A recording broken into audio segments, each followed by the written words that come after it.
हिंदी बोली, उर्दू बोली, अंग्रेजी में समझाया, प्रेम पहेली का मतलब तेरी समझ में ना आया। अरे ये गाना समझ में आया? अच्छा मुझे ये बताइए कि इस गाने में जो कलाकार हैं क्या वो समझ में आए, यानी उनका नाम समझ में आया? हम किन की बात करने वाले हैं? राज राजेश्वर प्रताप सिंह जूदेव, समझे? अरे भाई मैं उनका नाम बता ही देती हूँ जिस नाम से वो जाने जाते हैं, राजा बुंदेला जी। आइए स्वागत करते हैं उनका और जानते हैं उनके जीवन के सफ़र के बारे में। नमस्कार सर, आपका बहुत बहुत स्वागत है। नमस्कार, बहुत बहुत नमस्कार। भाई राजा बुंदेला जी को हम सभी जानते हैं, एक बेहतरीन अभिनेता के बारे में कौन नहीं जानता होगा। सर मैं आपसे जानना चाहूँगी कि आपके इस करियर की शुरुआत कैसे हुई, क्योंकि हम सभी जानते ही हैं आप एनएसडी गए, एनएसडी के बाद एफटीआई गए, उसके बाद फिल्मी करियर की शुरुआत की, लेकिन मन में कब आया कि मुझे एक अभिनेता बनना है? एक अजीब सी कहानी है। हम लोग जिस परिवार से आते हैं उस परिवार में नाचना गाना, अब तो खैर अब इस उम्र के हैं हम लोग, जिस पीरियड की बात कर रहे हैं उस पीरियड में सिनेमा तो दूर की बात, खासकर हमारे समाज में नाटक, नौटंकी, रामलीला, रासलीला ये सब देखने तक पे मनाही थी। लेकिन आपके अंदर जो आग है वो तो जलती ही रहती है। तो कॉलेज के समय में थोड़ा बहुत नाटक इधर उधर छपा वपा के करते रहे और फिर ग्वालियर जाकर मैंने, जब मेरा एडमिशन हुआ तो दाल बाज़ार में जी। हमने कला मंदिर करके एक ग्रुप हुआ करता था, उसको ज्वाइन किया। तब तक पिताजी ने लानतें मलामतें भेज के गाली वाली दे के परिवार से निकाला।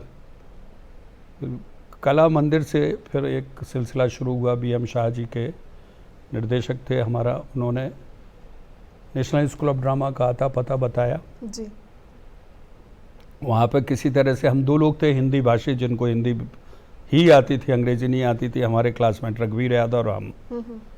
और किसी तरह से इंटरव्यू दिया तो शायद लोगों को लगा होगा रघुवीर यादव की अपनी एक परिपाटी रही, वो सीधे नौटंकी से आए तो उनका एडमिशन हो गया। हमारे लिए भाषा को लेकर दिक्कत थी, लेकिन हमारा भी हो गया था जी।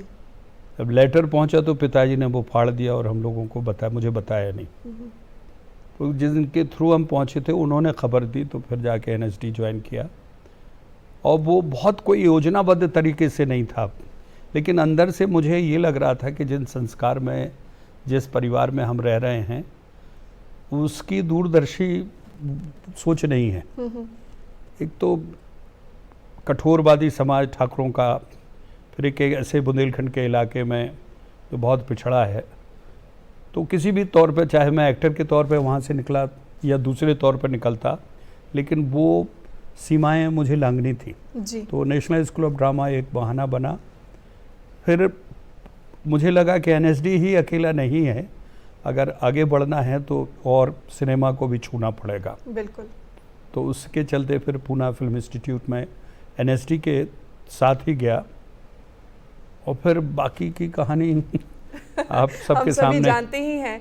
फिल्मों की बात करें तो सर आप हमें बताएं कि आपकी पहली फिल्म जो है वो आपको कैसे मिली, कैसे अप्रोच किया लोगों ने आपको? देखिए, दो फिल्में थी। एक फिल्म थी ब्रजभूमि, जो पहली बार ब्रज भाषा में बन रही थी, जो बहुत फेमस हुई। वो नदिया के पार के बराबर चली। और दूसरी फिल्म थी मेरी आधारशिला, तो नेशनल स्कूल ऑफ ड्रामा के तमाम मित्रों के साथ मिलके अशोक आहूजा ने बनाई थी और एक रियल घटना पे आधारित थी। तो उन दोनों फिल्म में द्वंद था, लेकिन अशोक आहूजा की फिल्म आधारशिला नेशनल अवार्ड जीती। उसमें नसीरुद्दीन शाह, सतीश कौशिक, हम सारे, रघुवीर यादव वगैरह सब लोग थे जी। और उसमें एक हीरो की सो कॉल्ड भूमिका थी जो मैं कर रहा था। तो इन दोनों ही फिल्मों में थी, लेकिन पॉपुलरिटी जो थी मुझे विजेता ब्रजभूमि से मिली, और जो आर्टिस्टिक एक जो सेटिस्फेक्शन है वो मुझे आपके ये आधारशिला से मिला। ये दो फिल्में थी। फिर उसके बाद तो फिर विजेता मिल गई, फिर दूसरी फिल्में मिलती रहीं, और फिर एक ज़िंदगी का एक सिलसिला सिनेमा का भी शुरू हुआ। बिल्कुल। सर आपने थिएटर किया है, एनएसडी से आप हैं, आप ये बताइए कि थिएटर में और फिल्मी दुनिया में आप कितना फ़र्क पाते हैं?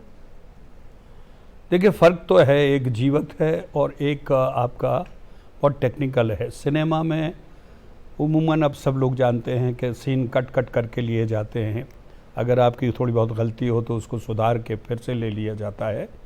और लेकिन रंगमंच पे ऐसा नहीं है। आप एक बार मंच पे पहुंच गए तो जो किरदार है 2-2.5 घंटे का आपका, कितने भी देर का है, उस पे आपको कंटिन्यूअसली उसी में रहना पड़ता है। और ये कहा भी जाता है कि थिएटर जो है वो एक्टर्स मीडियम है। आप एक बार मंच पे आ गए तो ऑडियंस आपकी है, आपकी उनकी आंखों में आंखें डाल के आप अपने संवाद, अपनी अदायगी, अपना किरदार निभाते हैं। सिनेमा जो है पूरा डायरेक्टर का मीडियम है जी। डायरेक्टर जहाँ चाहे, जितना चाहे उतना आपको इस्तेमाल कर सकता है। और उस सिनेमा का जो कंट्रीब्यूशन है वो मूलतः दूसरे के लिखे डायलॉग, दूसरे की लाइट, दूसरे के कॉस्ट्यूम, दूसरे के मूवमेंट। सिनेमा में एक्टर का जो पार्टिसिपेशन है वो उतना ही है, 5%। आज के सिनेमा की मैं बात नहीं कर रहा हूँ। आज सिनेमा में हीरो सब कुछ होता है, वही डायलॉग डिसाइड करता है, वो कॉस्ट्यूम डिसाइड। मैं एक्चुअली सिनेमा की बात कर रहा हूँ, लेकिन रंगमंच में ऐसा नहीं है जी। रंगमंच में एक्टर ही सब कुछ डिक्टेट करता है। कॉस्ट्यूम भी कैसे भी पहनाइएगा, जो उसके कैरेक्टर को सूट करते हैं वो पहनाइएगा, लेकिन जब वो मंच पे आएगा, जब किरदार करेगा, तो उसकी अदायगी से ही लोगों तक वो बात पहुंचेगी जो लेखक ने लिखी है, जो दिग्दर्शक ने सोची है। इसके अलहदा सिनेमा में एडिटर भी कंट्रीब्यूट करता है। एडिटर जब चाहे दिग्दर्शक का पॉइंट ऑफ व्यू उसमें जोड़ सकता है, एक्टर उसमें नगण्य भूमिका कर सकता है। तो दो बिल्कुल अलग अलग हैं। लेकिन इसके दौर में मुझे लगता है अब आप डिफ्रेंशिएट नहीं कर सकते हैं। वही एक्टर थिएटर में भी हैं, वही एक्टर आपके सिनेमा में हैं। पुराने समय में लोग ये डिफ्रेंशिएट करते थे, अरे तो रंगमंच का है, ये सिनेमा का है। But the things are change now. NSD से निकलने के बाद अनुपम खेर, राज बब्बर, नसीरुद्दीन शाह, ओमपुरी, बहुत सारे ऐसे हमारे थिएटर के सीनियर एक्टर हैं जिन्होंने इन परिभाषाओं को बदला। उसके पहले संजीव कुमार जी थे, वो भी इप्टा से आए थे, कादर खान जी, इन लोगों ने भी बहुत कुछ बदला। अपने अमिताभ बच्चन जी भी बंगाल थिएटर से थे। तो अब शायद चीज़ें बिल्कुल बदल गई हैं, अब बहुत ज़्यादा फर्क नहीं है। बिल्कुल सर, आप हमें ये भी बताएं, जब भी मैंने आपके इंटरव्यूज़ देखे हैं, आपके बारे में सुना पढ़ा है, आपने यही कहा है कि परिवार से हमेशा ही फैमिली से खिटपिट चलती रही। कभी गए, बातचीत हुई, फिर बंद हो गई, फिर बातचीत हुई, बंद हुई। तो ये सिलसिला क्यों रहा? क्योंकि आप एक मुकाम तक पहुंचने के बाद भी ये सिलसिला चलता रहा। देखिए, परिवार के एक सेट नोट होते हैं। जैसे अब मैं बाप बन गया हूँ तो मुझे पता है मेरे पिताजी की क्या आकांक्षाएं थी जी। हर परिवार का अपना बच्चों को लेकर उनका एक सपने होते हैं, एक नज़रिया होता है। बिल्कुल। लेकिन जब बच्चा बड़ा होता है, नौजवान होता है, जब उसके सपने होते हैं तो वो बिल्कुल परिवार के अलहदा होता है। वो परिवार से और आगे बियॉन्ड जाना चाहता है जी। टकराव यहीं शुरू होता है जब बेटा को बाप कहता है अरे तुम्हें कुछ नहीं आता, और बेटा समझता है मुझे सब कुछ आता है। तो और मैं जिस परिवार से हूँ उसमें क्षत्रिय डोमिनेटिंग, आप तो शायद उधर के परिवार के बारे में जानती भी होंगी जी। मैंने सारी वो सो कॉल्ड जो लिमिटेशंस थे उनको लांघा। मैं घर से भागा, फिर नाटक नौटंकी की, फिर मैंने लव मैरिज की। तो मैंने वो जो सो कॉल्ड क्षत्रियों की सेट नॉर्म्स थे उनको ब्रेक। तो मैं बॉर्न रिबेल, वो कहते हैं ना, बगैर किसी बात का ये विद्रोही है जी। तो मैं वो हूँ। और आज भी ऐसे ही है मेरा परिवार के साथ। बल्कि मेरे बड़े भाई साहब कहते हैं कि यार तुम इधर मत आया करो, तुम्हारी वजह से हमें कुछ मिलता तो है नहीं, झंझटें और बढ़ जाती। क्योंकि अब मैं जिस पार्टी से हूँ, जिस विचारधारा से हूँ, उसके लोग मुझे तो कुछ नहीं कहते, लेकिन वो जो कुछ होता है मेरे परिवार को थोड़ा सा तालान उलाना देते हैं, परेशान करते हैं। और ये रहता भी है। देखिए, आप गांधी जी को भी मैं अपने आप की तुलना गांधी जी से नहीं कर रहा हूँ, लेकिन हर आदमी को जो समाज के लिए, डॉक्टर लोहिया जी ने बड़ी अच्छी बात कही थी कि अगर आप समाज सेवी बनना चाहें तो आपको शादी नहीं करनी चाहिए। गृहस्थ आश्रम में आते ही आप दूसरी तमाम जिंदगियों के कई सारे नॉर्म्स में जुड़ जाते हैं। तो मुझे भी लगता है कि अगर आप सच्चे समाज सेवी हैं और देश और जनता की और अपने लोगों की भलाई करना चाहते हैं तो आपको एकाग्र जीवन जीना बहुत ज़रूरी है। क्या बात है सर, ये प्रोग्राम आपकी श्रीमती हमारी भाभी जी भी देखेंगी। आपकी लव मैरिज हुई है और सुष्मिता जी से मैं उसी पे आने वाली थी। सुष्मिता जी से कैसे मुलाकात हुई और आज कैसे उन्होंने दोनों बच्चों की परवरिश करके एक मुकाम दिया है उन्हें, तो क्या कहना चाहेंगे? देखिए, उनसे शादी हुई है तभी मैं हिम्मत करके ये बात कह रहा हूँ। मुझे मेरे जीवन में और यहाँ तक भी हम कहीं तो नहीं पहुँचे, लेकिन एक जो भी अपना एक मकाम है उसमें मेरे परिवार का, मेरी वाइफ का बहुत बड़ा हाथ है। लोग अगर वो नहीं होती तो मेरी रोज़ी रोटी नहीं चलती, मेरे बच्चे नहीं पलते। मैंने जो कुछ भी किया, फिल्में बनाई, वो भी बुंदेलखंड को लेके बनाई, उसमें भी नुकसान हुआ, सीरियल भी, फिर आंदोलन में चला गया उसमें भी। तो रोज़ी रोटी मेरी वाइफ ने चलाई, बच्चों को वही पढ़ा रही है और मुझे भी थोड़ी बहुत जेब खर्च वो दे देती है। और उसको पता है कि मेरे सपने कुछ और हैं, मैं बंद के जीवन जीने का मैं ना तो आदी हूँ ना आदी हो सकता हूँ। और वो हम लोग दोनों पोल पार्ट हैं, वो मिरांडा से MA हैं और मैं गांव देहात से, जिसने अंग्रेज़ी कभी सीखी नहीं, बिल्कुल अनपढ़ गंवार। और बहुत अच्छी अभिनेत्री भी है सर वो भी एक परिचय है। बिल्कुल, वो भी एक परिचय है सर। आपका एक और परिचय, उनका भी परिचय है और आपका भी है, एक पॉलिटिकल बहुत अच्छा परिचय है आपका। बुंदेलखंड के लिए बहुत आप काम करते हैं और कई सालों से कर रही हैं। तो हम जानना चाहेंगे कि आपने उस तरफ कैसे सोचा, उस करियर के लिए, या फिर उस क्षेत्र में कैसे शुरुआत हुई आपकी? देखिए, बड़ा हमारा देश का दुर्भाग्य है कि यहाँ के बच्चे पढ़ लिख कर विदेशों में पढ़ने जाते हैं, वहीं जाकर बस जाते हैं। यहाँ के माँ बाप जो उनको पाल पोस कर बड़ा करते हैं, उनके लिए सारी चीज़ें तैयार करते हैं, और वो जब विदेशों के मुल्क में जाके जब रहते हैं तो वहाँ की चकाचौंध से सब भूल जाते हैं। और यही हमारे बहुत ज़्यादा सब कुछ होती होगी हमारे देश की तरक्की ना करने का एक बहुत बड़ा कारण रहा। जी। मुझे यही लगा कि हम सब लोग अगर पलायन करते रहे, अपना क्षेत्र, अपनी जन्मभूमि छोड़कर कलकत्ता, दिल्ली, मद्रास और बॉम्बे में बसते रहे, तो ये गांव के गांव खाली हो जाएंगे। और ये हमारा सरकार का भी दुर्भाग्य है कि हमने शहरों को महिमा मंडित कर दिया। हमने मेट्रो सिटी ला दी, हम स्मार्ट सिटी बना रहे हैं, हम वहाँ पर मॉल बना रहे हैं, गांव देहात को बिल्कुल अछूता कर दिया। तो वो गांव का जो नौजवान है, वो चाहते हुए भी अपने आप को रोक नहीं पाता है, उसको वो शहर खींचता है। अब वो जब गांव में पला पड़ा है, उसकी पढ़ाई लिखाई गांव में हुई है, वो शहर में आके दोनों को दिक्कत करता है। क्योंकि शहर के लोग अपने आप एक अपने तरीके से बढ़ते हैं, पढ़ते हैं। अब वो ये आएगा तो नो मैंस लैंड में आता है, ना तो ये उधर का रहता है ना ये इधर का हो पाता है।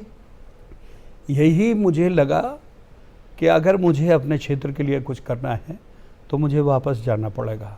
और आप यकीन जानिए, मुझे चांद चाहिए मेरी पहली सीरियल जो मैंने डायरेक्ट की थी, इसी भोपाल से शुरुआत की थी, ललितपुर में। और भोपाल में हमने तब शूटिंग शुरू की थी जब कोई आता भी नहीं था। आपके बड़े तालाब को हमने मॉरिशस बनाया था। क्या बात है। तो ये हमारे लिए बहुत ज़रूरी है। और यही साउथ का सिनेमा आज इतना संपन्न है, आपको मैं बताऊं कि वहाँ का कलाकार अपनी मातृभूमि के लिए, अपने लोगों के लिए सोचता है। हम अपनी जड़ों से, हमारे जितने भी लोग हैं, हम सबको यही कहते हैं कि अपनी जड़ों में कुछ मत करो, वहाँ पेड़ मत उगाओ, लेकिन जो जड़ें हैं उनमें जाके पानी तो सींचो। तो मेरी वापसी यही हुई है कि मैं चाह रहा था 5 करोड़ बुंदेलखंड का जो आदमी है, हमारे यहाँ 7 नदियाँ हैं फिर भी पानी नहीं मिलता। हम सालों साल कभी सूखा होता, कभी बाढ़ में बह जाते हैं। 4 जगह हम बिजली बनाते हैं, लेकिन 8 घंटे से 16 घंटे तक, अब ज़रूर ये 2 पिछले चुनावों से बिजली मिल रही है। कोई उद्योग को करने के लिए तैयार नहीं था। उस स्थिति में मैंने ये तय किया कि हर चीज़ का एक समय होता है। सिनेमा ने जो कुछ मुझे देना था दिया, नाम दिया, पैसा दिया, शोहरत दी, एक परिवार दिया। अब मेरा समय है उसको रिटर्न करने का। तो इस समाज के लिए, अपने बुंदेलखंड वासियों के लिए जो कुछ भी मुझसे बन पड़ा है, बुंदेलखंड के नाटक के, सिनेमा के, दूसरे क्षेत्र में भी, मैं वो कर्जा धीरे धीरे लौटा रहा हूँ। क्या बात है। साथ ही साथ हम सभी जानते ही हैं कि खजुराहो फिल्म फेस्टिवल की जो शुरुआत है वो भी आपने ही की है। लगभग 7 साल हो गए जहाँ तक मुझे अंदाजा है। तो सर, ये बात जहन में कैसे आई कि मुझे खजुराहो से एक फिल्म फेस्टिवल की शुरुआत करनी चाहिए? मैंने 2-3 फिल्में बनाई और उनकी शूटिंग भी बुंदेलखंड में की और बुंदेलखंड की पृष्ठभूमि पर थी। आपको अच्छा सा वाक्य सुनाई देता हूँ। प्रथा फिल्म जब रिलीज़ हुई झांसी में, एलाइट सिनेमा बहुत प्रोमिनेंट सिनेमा, मेन, और पहला शो था तो वहीं था मैं झांसी में। तो उनका मैनेजर का फ़ोन आया कि बुंदेला जी बहुत गड़बड़ है। तो मुझे लगा क्या हो गया। बोले बाहर दरवाज़ा तोड़ रहे हैं लोग, कह रहे हैं कि बुंदेला जी की फिल्म है और साला हम टिकट खरीदेंगे क्या। तो सब ने दरवाज़ा तोड़ा और मुफ्त में फिल्म देखी और 7 दिन उस फिल्म के पैसे हमें भरने पड़े, किसी ने कोई टिकट नहीं खरीदी। ये जब हाल हुआ तब मुझे लगा कि फिल्म बना के मैं बुंदेलखंड की सेवा नहीं कर सकता हूँ, क्योंकि सिनेमा करोड़ों का व्यवसाय है, जो पैसा लगाता है उसको कमाना है। फिर लगा कि कुछ ना कुछ ऐसा किया जाए जिस व्यवसाय से मैं हूँ, जिस व्यवसाय में मेरी पहचान है, तो क्यों ना हमने सोचा कि बुंदेलखंड में सिनेमा को लाया जाए। मैं बुंदेलखंड को तो सिनेमा में ले नहीं जा सकता था, तो तय ये हुआ कि एक फेस्टिवल किया जाए। और यहीं इसी भोपाल में माननीय शिवराज जी ने हमारा, मैं एहसानमंद हूँ उनका कि उन्होंने मुझे सहमति दी। विवेक अग्रवाल जी, मनोज श्रीवास्तव जी और लोहानी साहब थे, इन 3 लोगों ने हमको बढ़ावा दिया और मेरे जो लक्ष्य, मैं अपना लक्ष्य रखा और उसको स्वीकृति दी। अदरवाइज बहुत सारे लोगों ने यही कहा, अरे काय खूं कर रहे होते खजुराहो में, तई कर लो भोपाल में, इंदौर में। तो मैंने कहा खजुराहो फिल्म फेस्टिवल इंदौर या भोपाल में करूं, इसका क्या औचित्य होगा। बिल्कुल, खजुराहो फिल्म फेस्टिवल है तो खजुराहो में ही होना चाहिए। हमने वहाँ पर फिर जाके टपरा टॉकीज बनाए। हिंदुस्तान में पहली बार हमने ये प्रयोग किया जी। टपरा बनाया और उसमें LED लगाई और सिनेमा शुरू किया। और आज पहली बार में हमने 1 लगाया था और फेस्टिवल 3 दिन से शुरू किया था, फिर 5 दिन हुए, अब 7 दिन हो गए और अब 11 दिन हो गए। और कम से कम 20 या 21 टपरा टॉकीज लगाते हैं आसपास, और वो भी कमी अभी पूरी नहीं होती। तो इस क्षेत्र में मैं भोपाल और मध्य प्रदेश का बहुत कायल हूँ। कल्चरली हिंदुस्तान में, अब साउथ की सिटीज़ को छोड़ दो, हिंदी बेल्ट में जितना भोपाल साहित्य और कला की दृष्टि से संपन्न है और जितना कलाकारों को यहाँ सम्मान प्यार मिलता है, ये अद्भुत है। ये कहीं मैंने नहीं पाया। मैं दिल्ली में भी रहा, लखनऊ में भी रहा, दूसरी जगहों में मैंने देखा। इस भोपाल की और इस मध्य प्रदेश की सरजमी में, माटी में यही है कि यहाँ कलाकार की पहचान होती है, इसीलिए वो खजुराहो फिल्म फेस्टिवल सक्सेसफुल है। क्या बात है सर। खजुराहो के बाद और भी जगह आपने फिल्म फेस्टिवल किए, मैं उनके बारे में भी जानना मैंने ओरछा किया है, सितंबर में हम ग्वालियर में कर रहे हैं, और अभी हम लोग एक प्रयोग कर रहे हैं जो ओरछा में है, राम महोत्सव ग्लोबल जी। इसमें हम राम जो साधारण मानस हैं और साधारण राजा हैं, राजा राम, अयोध्या में वो भगवान राम है, लेकिन ओरछा में गॉड नहीं है, प्रजा नहीं है, राजा हैं। आज का जो हमारा नौजवान है जो पाश्चात्य सभ्यता की ओर बगैर समझे बगैर जाने उसकी ओर जा रहा है, उसमें कमियां हमारी रही कि हमने कभी अपने बच्चों को हम अपनी संस्कृति, अपने साहित्य के बारे में ठीक से बताया नहीं, ना देवी देवताओं के बारे में बताया। तो ये राम महोत्सव, हम उस राम की कल्पना और उस राम की जो समसामयिक है, वो राम जो रात में ये सोता है सपना देख के कि उसको कल राज तिलक होने वाला है और सुबह उसको वनवास होता है।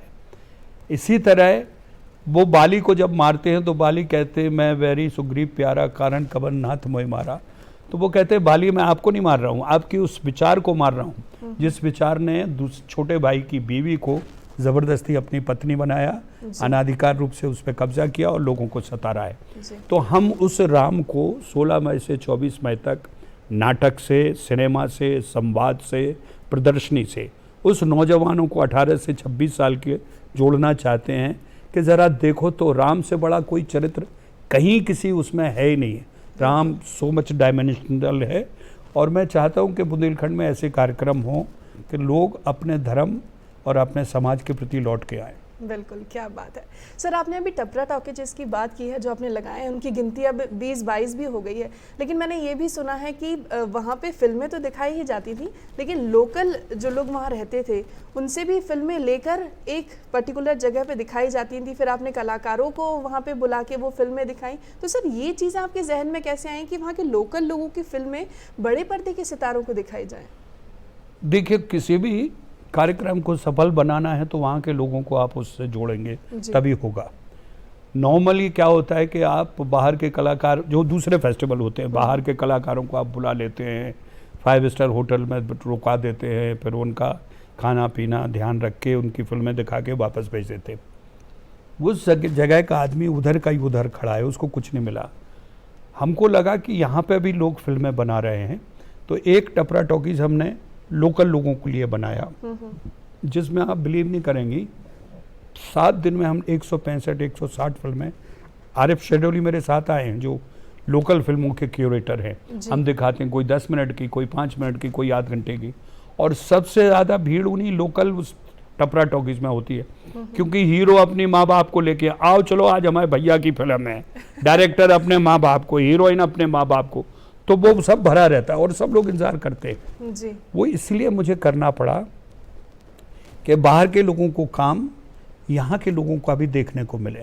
अद्भुत सब्जेक्ट, अद्भुत कंटेंट हमें मिले हैं। अभी 3 मैक्स पे 4 फिल्में चल रही हैं जो लास्ट ईयर थी, उसके पहले 5 या 6 फिल्में थी। यहीं से अब लोग इसी वहाँ से खजुराहो से फिल्में लेके OTT प्लेटफॉर्म पे दिखाना शुरू कर दिया। तो एक मार्केट हम खड़ा कर रहे हैं जो रीजनल सिनेमा का है, बुंदेलखंड का है, छत्तीसगढ़ी का है, अवधी का है, जो हमारे लोकल जो अभी तक नज़रअंदाज हो गए, तो वो एक टपरा टॉकीज है। और यहाँ पे भी राम महोत्सव में भी एक टपरा टॉकीज लोकल लोगों का है जो अपनी भाषा में राम के ऊपर चाहे फिल्में बनाएं, चाहे नाटक करें, चाहे वो आदिवासी लोग हों। एक हमने लोकल लोगों को जोड़ना मेरा मकसद है, उन्हीं के लिए हम कर रहे हैं। अगर वही आपको उनको आइसोलेट आप कर देंगे तो फिर आपके साथ वो नहीं जुड़ेंगे, तो तभी जुड़ते हैं जब उनको लगे ये मेरा प्रोग्राम है। बिल्कुल ज़मीन तक पहुंचना चाहते हैं आप, और इसीलिए लोकल लोगों को एकत्रित करके उन्हें क्या फ़ायदा पहुंच सकता है इन चीज़ों से, उन्हें फ़ायदा पहुंचाने का आप प्रयत्न कर रहे हैं। सर, मैं आपसे ये भी जानना चाहूँगी कि आपके हमेशा मैसेजेस यही रहते हैं कि अपने जो सपने हैं, यानी कि पिता के जो सपने हैं, वो बच्चों के ऊपर नहीं थोपने चाहिए। तो लोकल लोगों को या फिर सभी लोगों को आप क्या मैसेज देना चाहेंगे इस बात को लेकर? नहीं, बिल्कुल ये सच है। आपने जो सपना देखा ज़रूरी नहीं है कि वो आपकी औलाद उसी को पूर्ण करे। उनकी अपनी ज़िंदगी है, पंछी हैं, आपने उनको जन्म दिया, उड़ाना सिखाया, उड़ने दो, आसमान छुएंगे, आप ही के बच्चे हैं, आप ही का नाम रोशन करेंगे। और जो लोग ऐसा करते हैं वो गलत काम करते हैं, वो एक आत्मा को स्वच्छंद रूप से उसको उड़ने नहीं देते हैं। और ये आप देखिए, इतिहास गवाह है, जब किसी बच्चे को उसके पूर्ण रूप से उसको फ्री छोड़ दिया, जो उसका मन था, इसलिए सचिन तेंदुलकर बना, अमिताभ बच्चन बने। आप जिस भी क्षेत्र में, लता मंगेशकर, आप इन बड़े बड़े लोगों के नाम देखें तो उनके परिवार वालों ने उनको आज़ाद रखा है। बच्चों को हम जन्म दे के पाल पोस कर दें, शिक्षा दें, इसके बाद वो क्या बनते हैं क्या नहीं बनते हैं ये ज़रूर देखें कि असामाजिक तत्व ना आए, लोगों पर बुरा असर ना उनके ऊपर पड़े। बाकी उनको क्या करना है कि हम तो अपने बच्चों को आज़ाद बना दिया, उनको जो करना है वो करें, बस इतना है कि इज्जत बनी रहे। बिल्कुल, वो बस उतना ध्यान रखें। बिल्कुल, इज्जत बनी रहे। आप बुंदेलखंड से हैं तो जाते जाते बुंदेलखंडी में मैं चाहूंगी कोई मैसेज हो जाए सभी के लिए। भैया हमारा बहुत खूबसूरत देश है जो, और में ज़्यादा खूबसूरत हमारा मध्य प्रदेश है। ईखों the very heart of India का कहते हैं। दूध दही की नदियाँ होती और जैसे सोन चिरैया होती, या सूख गई नदियाँ और सोन चिरैया मर गई, उसकी वजह हम हैं। हमने ई पे ध्यान नहीं दो, अपनी संस्कृति पे ध्यान धरो, अपनी भाषा पे ध्यान धरो। हमें को दुनिया की बड़ी ताकत बनने से नहीं रोक सकता है। समय ऐसो आगा हो कि एक योगी, एक मोदी और एक अपने शिवराज, 3 लोग ऐसे हैं, ब्रह्मा विष्णु महेश, जिनके जरिए हम इस देश में खुशहाली ला सकते। तो हमारी विनती जारी है, अपने ऊपर भरोसा करो, अपनी सभ्यता पे भरोसा करो, अपनी भाषा पे भरोसा करो। हम दुनिया में सर्वोत्तम हैं और रंगे रहेंगे। जय राम जी की। सर, आप यहाँ पर आए, इतनी अच्छी बातें हुई, क्योंकि समय कम है और बात नहीं कर पा रही हूँ, लेकिन ऐसा लग रहा है आपसे बातें करते ही रहो।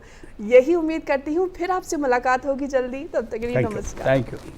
जो मैसेज मिला है हमें राजा बुंदेला जी से कि हमें ध्यान देने की आवश्यकता है हमारे क्षेत्र के ऊपर, हमारे समाज के ऊपर, थोड़ा सा ध्यान दीजिए। यदि हम थोड़ा थोड़ा ध्यान भी देंगे ना, तो हम ज़रूर ही सफलताओं को छुएंगे। बूंद बूंद से ही तो घड़ा भरता है। इसी आशा के साथ कि आप सभी एक साथ होकर अपने देश की उन्नति में साथ देंगे, इस कार्यक्रम को हम यही विराम देते हैं। हमें अनुमति दीजिए।